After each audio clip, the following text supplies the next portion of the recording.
Covid ನಿಯಂತ್ರಿಸುವ ನಿಟ್ಟಿನಲ್ಲಿ Covid warriors ಕೂಡ ತಮ್ಮ ಅಮೂಲ್ಯ ಸೇವೆಯನ್ನ ನೀಡ್ತಾ ಇದ್ದಾರೆ.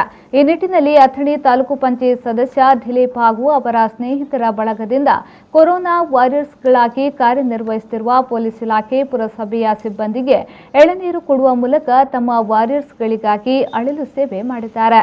ಈ ವೇಳೆ ತಾಲೂಕು ಪಂಚಾಯತ್ ಸದಸ್ಯರು ಹಾಗೂ ಸಮಾಜ ಸೇವಕರಾದ ದಿಲೀಪ್ ಕಾಂಬಳಿ ಅವರು ಮಾತನಾಡಿ, ಕೊರೋನಾ ವಾರಿಯರ್ಸ್ ತಮ್ಮ ಮತ್ತು ಕುಟುಂಬದ ಜೀವದ ಹಂಗನ್ನು ತೊರೆದು ಜನ ರಕ್ಷಣೆಗಾಗಿ ಹಗಲಿರಲು ಶ್ರಮಿಸುತ್ತಿದ್ದಾರೆ. ಅವರ ಈ ಶ್ರಮ ಎಷ್ಟೋ ಜನರ ರಕ್ಷಣೆಗೆ ಸಹಾಯವಾಗ್ತಾ ಇದೆ.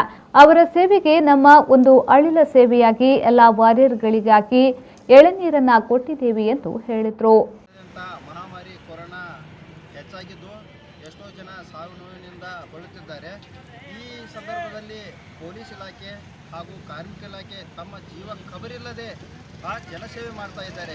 ಎಷ್ಟೋ ಮೇಲೆ ನೆತ್ತಿ ಸುಡುವಂಥ ಬಿಸಿಲಿದ್ದರೂ ಕೂಡ ತಮ್ಮ ಜೀವ ಖಬರಿಲ್ಲದೆ ಅವ್ರು ಏನು ಮಾಡ್ತಾರೆ ಅಂದರೆ ಈಗ ಕಾರ್ಯನಿರ್ವಹಿಸುತ್ತಿದ್ದಾರೆ. ಅದಕ್ಕಾಗಿ ನಮ್ಮ ಒಂದು ಏನಪ್ಪ ಅಳಲು ಸೇವೆ ಅಲ್ಲ. ಈಗ ನಮ್ಮ ಸಮಾಜ ಇಷ್ಟು ಕಷ್ಟಪಡ್ಲತ್ತಾರಂದ್ರೆ ನಾವು ಒಂದು ಏನಾದರೂ ಪಾಪ ಅವರಿಗೆ ಒಂದು ಎಳ್ನೀರು ಕುಡಿಸೋಣ ಅಂತ ಹೇಳಿ ಕಳಿಸಿದ ನಮ್ಮ ಟೀಮ್ದವ್ರು ಏನು ಮಾಡಿದ್ವಿ, ಏನು ಮಾಡಿದ್ವಿ ಎಲ್ಲರಿಗೂ ಒಂದು ಎಳ್ನೀರು ತಂದು ಕೊಟ್ಟಿದ್ದೀವಿ.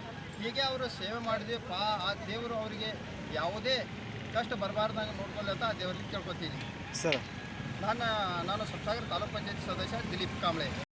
ಈ ವೇಳೆ ತಾಲೂಕು ದಂಡಾಧಿಕಾರಿಗಳಾದ ದುಂಡಪ್ಪ ಕೋಮಾರ, ಪುರಸಭೆಯ ಮುಖ್ಯ ಅಧಿಕಾರಿಗಳಾದ ಮಹಂತೇಶ್ ಕವಲಾಪುರ, ಪಿಎಸ್ಐ ಕುಮಾರ್ ಹಾಡಕರ, ಕುಮಾರ್ ಐದನವರ, ಗಜಾನನ ಕಾಂಬಳೆ, ಹಣಮಂತ ಅರ್ಧಾಪುರ, ಮಂಜುನಾಥ್ ಹೋಳಿಕಟ್ಟಿ ಸೇರಿದಂತೆ ಅನೇಕರು ಹಾಜರಿದ್ದರು.